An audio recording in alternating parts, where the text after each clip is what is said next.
So my name is Hillary Gargata. I am a family nurse practitioner, and I'm also the owner of Healthy by Hillary.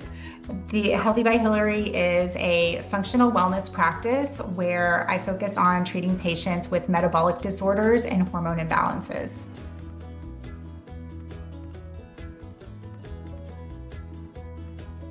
So that's a kind of a long, that's kind of a long story. But really what inspired me to become a nurse practitioner is that at the time that I was working as a registered nurse, I was an ER nurse, and I became a nurse like so many people do when they go into nursing school. They want to help heal the sick and the injured, and I really wanted to make a difference. I was so wide-eyed and enthusiastic about helping people get healthy and stay healthy and healing their wounds. And working in the emergency department is definitely a challenging place to do that. So, as anybody knows who has worked in that environment, you see a lot of really sick people. You help them feel better, at least well enough to either go home or be admitted to the hospital. And so one of the things that I noticed is I kept seeing the same people over and over again for things that were preventable. So seeing them for high blood pressure, uncontrolled diabetes, seeing them again coming in for chest pain and having a heart attack and needing to go get a cardiac catheterization, or seeing them come back again and this time I'm seeing them and they're having a stroke. And so I was really inspired by that to change my focus as far as treating people and kind of putting a patch on their illnesses. I really wanted to help people to get healthier, to truly get to the root cause of why they were having these chronic health issues. And so that is really what inspired me to go to graduate school to become a nurse practitioner. And overall, the overarching theme of why I do what I do is that I'm really passionate about helping people live longer, healthier lives.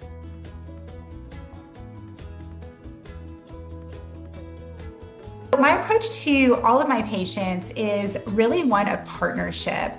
I look at myself as a consultant and a guide to help my patients get the information that they need to make the best health decision for themselves. I believe in patient empowerment and that the patient is the driver in their healthcare decision making. And my purpose is to inform them, educate them, provide them with guidance, and help them to stay safe as they make choices about how to address any health concerns or health goals that they may have.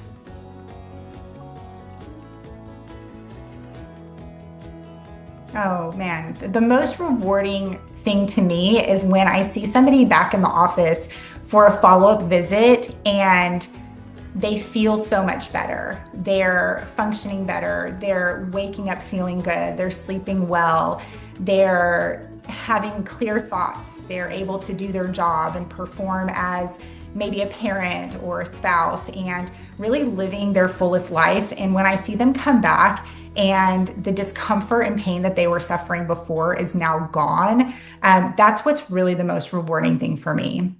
As far as challenges, every patient is unique. So, disease processes have kind of standard diagnostic features. There are clinical characteristics that you see. There are medications that are designated for treating particular illnesses or, different therapeutic pathways.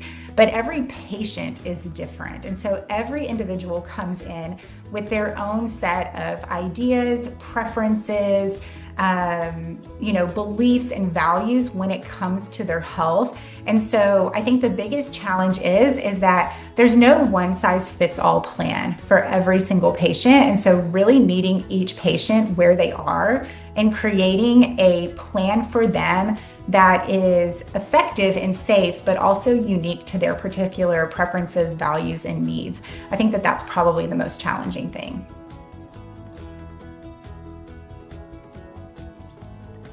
So the majority of the patients that I see are adolescents and adults. I do see children as young as 14, but primarily the patients that we see are women and men between the ages of 40 and 65. This is the age group where we see health issues starting to come about, people begin to become symptomatic of some of the metabolic and hormonal disorders that were, building up earlier in their lives, but they don't really notice them or start feeling the symptoms of them until their 40s or 50s. And so that's usually around the age when people start having fatigue or aches and pains, or, can't sleep well at night, or difficulty concentrating at work. And so that's really the time frame when the physical effects of these metabolic disorders begin to cause symptoms and create concern over health-related issues.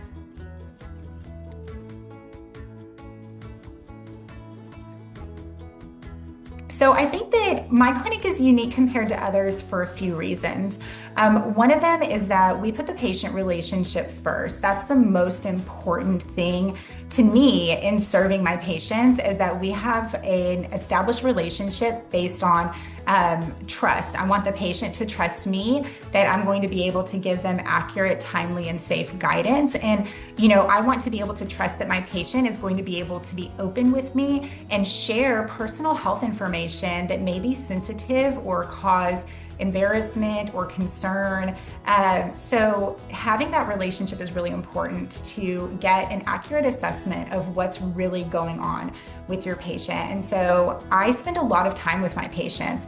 Initial consultations are an hour, follow-up visits are 30 minutes, so that there's plenty of time to talk about the whole picture and look at the patient as an individual from a holistic perspective, and not just focus on one primary complaint, but to really get a lot of detail about all of the aspects of their health that are affecting them and how the pieces all fit together.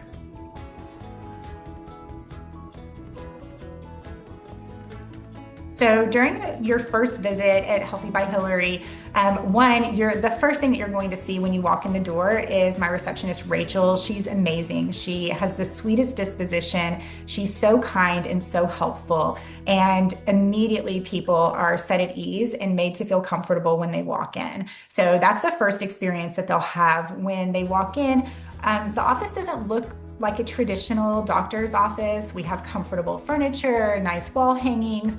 It feels more like you're coming to visit somebody in their home. And that's really the feeling that I want people to have, is that when they come into the office, it feels like a place of comfort and security, and not a place of painful medical procedures and feeling rushed and not feeling heard. So once Rachel checks a patient in, Shelly, my medical assistant, will greet them in the waiting room and escort them back to one of our exam rooms, where she will collect medical history information, check vital signs, measure height and weight, and ask a few questions to get brief details about the purpose of their visit. Sometimes when people schedule an appointment, they have a hard time articulating exactly what it is they're looking for. So that assessment really begins at the medical assistant level. So she'll start asking some of those questions and really getting a feel for what's going on with the patient, building rapport with them, and learning a little bit about them. Shelly's really friendly. She is an outgoing person and she loves people. So she engages in conversation really easily, and patients love her. She really sets them at ease and makes them to feel welcome and at home and comfortable here in the office. So once Shelly gets a patient checked in and has them ready for the provider to see, either I will then see them, or the other nurse practitioner who works in the office, Melissa Garcia, will see them. So, upon entering the room, the first time I meet a patient, I always introduce myself, shake their hand, express to them what a pleasure it is to meet them and thank them for coming in. And then the very next thing I ask is, tell me what's going on. What brought you in today? And giving them that opportunity to get their story out and to be heard. So for the most part, usually the first 20 minutes of a consultation, I really try to prioritize just sitting quietly and letting the patient speak about what their experience is, so that they can get all of the important details out.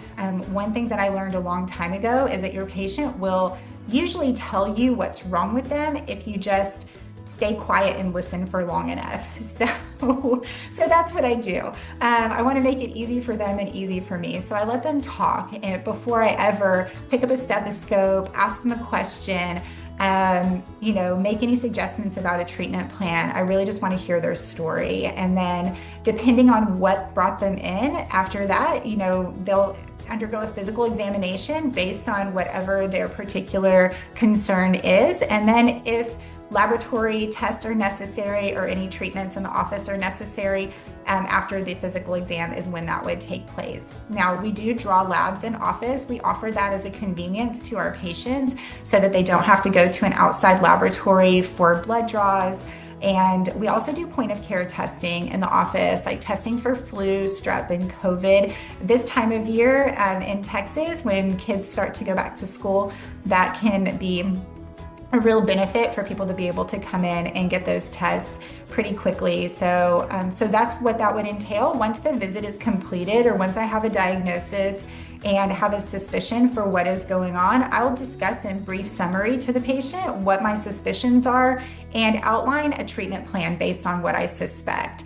After that, depending on what is next, if the visit is over, then the patient will return back to the waiting room, check out at the front desk with Rachel, and then have their next appointment scheduled. We always try to make it a purpose to have that next appointment scheduled before the patient leaves so that everybody knows what the timeline is for the patient's return. And then the patient knows that they're not going to be forgotten, that there is a scheduled appointment on the books. We know when we're going to see each other again. And at that point, they know that they're going to be checked on again to make sure that whatever the plan of care was that was implemented is going to be checked to see if it was effective.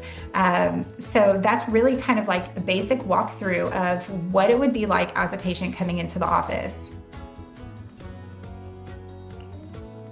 Oh, wow. Well, one thing that they might be surprised, if they looked at my website, they would know it. But one thing they might be surprised about is that I really love being outdoors. I love animals.